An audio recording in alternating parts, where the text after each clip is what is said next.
de 1343 milliards, dont des paiements irréguliers comme 4 milliards de francs CFA pour Air Sénégal.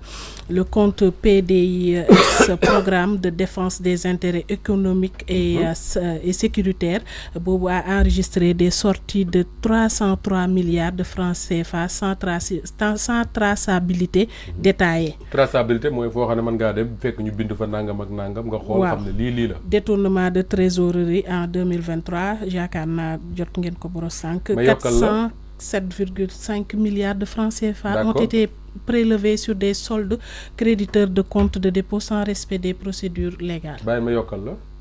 Des prêts cachés et non enregistrés. maanaam xaalis boo xam ne état àbb na ko mais da koo nëbb te enregistré wu ko.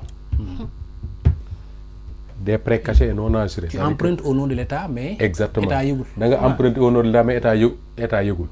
ñu ne loolu def nañ ci ñaata 143 milliards de différence entre les emprunts annoncés et la réalité.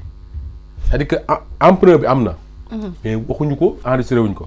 léegi ba ko Cour des comptes gëstoo daf ne li ñu wax ne lii àbb nañ ko ak la réalité différence bi mat na 143 milliards. 143 milliards ñu ne la des écarts de paiement des bailleurs de fonds parfois de plusieurs milliards. beneen bi te mu intéressé ma loolu Ayoba. mooy une dette bancaire hors contrôle. c'est-à-dire que àbb lépp ci banque yi hors contrôle, c'est-à-dire que tey y a pas un fonctionnaire du ministère des Finances qui peut te dire lii ak lii lañ ko def. ñu ne 144 milliards de francs CFA d'un emprunt obligataire sukuk SOGEPA 2022 defe naa Ayoba tudd na ko sax. n'ont pas été reversés au trésor public. n'ont pas été reversés. 114 milliards de francs mais teg ni mes kenn xamul fu mu jaar. ci fakkul bënnul yéex ba ca nekkoon. le 26 septembre bi Ousmane Sonko di organiser la conférence de presse là. ma waxoon na fi ci dette bi am na ci au moins 1800 milliards yoo xamante ni topp nañ ko mais xamuñu lépp nañ ko mais xamuñu fan lañ ko ci yan fànn lañ ko lebe. donc loolu dafa toll ci dette bi seet nañ ba seet mais xamuñu fan lañ koy dugal. mais gis nañ lii quand même àbbu nañ ko mais xamuñu fan lañ ko fan lañ ko dugal. 1800 milliards àbbu ko te xamuñu fan nga ko dugal kan moo ko àbbu. parce que yenn saa état day jaar ci. kan moo ko àbbu bonne question. état day jaar ci banques yi xam nga léeg-léeg. pour banques yi dem àbbu après état mooy endossé dette yi nga xamante ni tey jii ñoom ñoo koy jël. parce que état day dem ba am seuil boo xamante ni fa lay yem. léegi pour mu leb day jaar ci ay banques ñu dem après état endossé. li nga xamante ni mooy charge dette bi. moo tax nga ma waral ngay dégg ñu ni banques yu bëri leb nañ ba pare après kenn xamul nu mu tuddati kii bi fan la jaar ci ban livre lañ koy def. ci trésor bi. donc loolu lañ doon def bi nga xamee dem nañ ba am atteindre yenn seuil yi.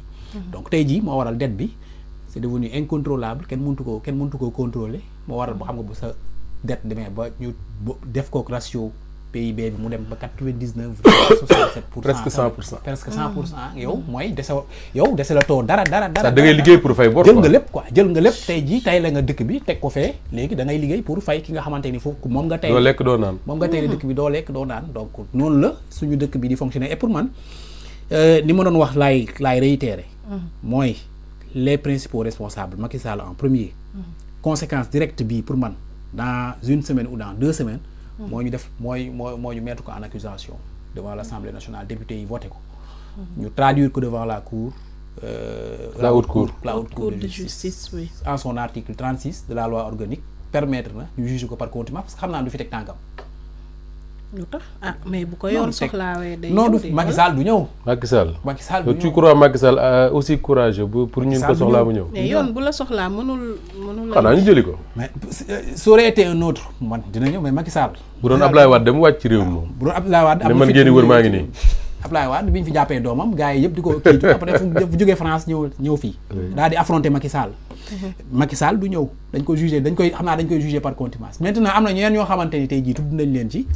parce qu'il faut savoir que lépp lu fi xew diggante présidence la primature ak ministère des finances foofu la rek instance de décision yi ci ñett yooyu la présidence primature ak ministère des finances et du budget maintenant foofu ay nit ñoo fa nekkoon diggante 2019 ak 2023. ay Ousmane Sonko cité na leen. waaw nit ñooñu dañ leen yóbbu ci kanamu yoon ñu expliqué wu wax tey jii lan moo waral tey jii ñu yóbbu état finance publique Sénégal yi fii ñu ko yóbbu tey jii. ba mu nekk dans un état catastrophique nga xamante ni amuñu benn marge de manœuvre donc ça pour man mooy conséquence directe lii nga xamante ni mooy publication rapport Cour des comptes parce que bu ñu publier rapport Cour des comptes bi après ñu def ay débats organiser ay plateaux spéciaux experts yi wax économistes yi wax et tout te la situation reste la même. Sénégalais yi ils cherchent le diable pour lui tirer par la queue. tey jii gouvernement bi mi ngi am problème tey jii pour fay li nga xamante ni mooy tension yi nekk université. ci tension yi nekk ci hôpitaux yi. ak tension yi nekk ci ak front yi nga xam ne ñi ngi ci secteur yëpp. tey jii loolu yëpp léegi nag bu rapport bi génnee confirmer ni yow ji li nga waxoon yëpp ci nu mu tudd ci carnage financier bi am na. léegi lan mooy conséquence directe bi léegi population yi dañuy toog amul y a aucun responsable. kenn du wax ni personne n'est responsable. foofu laa doon mujjee de. donc loolu nag finalité bi lii. finalité bi nag pour man publication rapport bii. Cour des comptes li mu mën. mooy constater. certifier ni lii am na. jébbal président de la République. c'est des magistrats ñoom waa Cour des comptes c'est des magistrats. léegi ñu certifier ni lii am na. waaw maintenant nag lii responsabilité bi. mooy au ministère de la justice. maintenant de se saisir du dossier. tey jii bal bi ci kaw kan la nekk fi mu toll nii. ministère de la justice. de se saisir du dossier parce que lii haute trahison la dañ leen a dénk alalu réew mi ñu dénk leen suñuy finance ngeen jël ko de 2012 à 2024 ngeen def ci lii ngeen ci def ba tey jii sénégalais bu toog ci këram mënatul sax nu mu tuddati dund ci teeyu bakkanam c'est-à-dire les sénégalais tey jii ils sont fatigués. tey ji dëkk bi foo laal day metti fépp bépp secteur boo laal loolu dafa am cause bi ñii dafa am nit ñu ko indi ñoo xamante ni ñoom ñoo occupé woon certains postes de responsabilité. à commencer par le président de la République. le premier ministre à commencer par le ministre des finances et du budget. donc ñooñu sont les premiers à venir pour man devant l'opinion pour s'expliquer et devant l'opinion c'est devant la justice. waaw justement opinion wala justice. opinion bi mooy justice parce que la justice c'est rendue au nom du peuple. donc tey jii pour man haute cour de justice nag liggéeyam mi ngi doo commencer. waaw la mise en accusation de ces gens-là ne doit plus tarder. loolu mooy li dëgg. Macky Sall en premier ki nekkoon ministre des finances topp ci ak ñi ko occupé yëpp poste boobu diggante 2019 ba 2023 parce que à un moment donné Macky Sall am nay temps mu dindi ko. donc il était le principal responsable. bi mu ñëwee dindi poste premier ministre bi il était principal responsable moom donc moo fa nekkoon. am nay temps ndekete boobu suñu alal lay fast track am nay temps après nag mu demaat ba ci biir mu indiwaat ko. justement ña fa nekkoon ni def diggante boobu 2022 ba 2024 ñooñu ils sont responsables. non c'est terrible c'est-à-dire que Macky Sall situation bi mu ñu bàyyi. maam Khady yaa ngi wax waxu marge. mi ngi mel ne pour expliquer que Sénégalais yi mu simple. boroom kër goo xam ne weer wu dee dina fayu 300 000 francs 300 000 ñu ko am.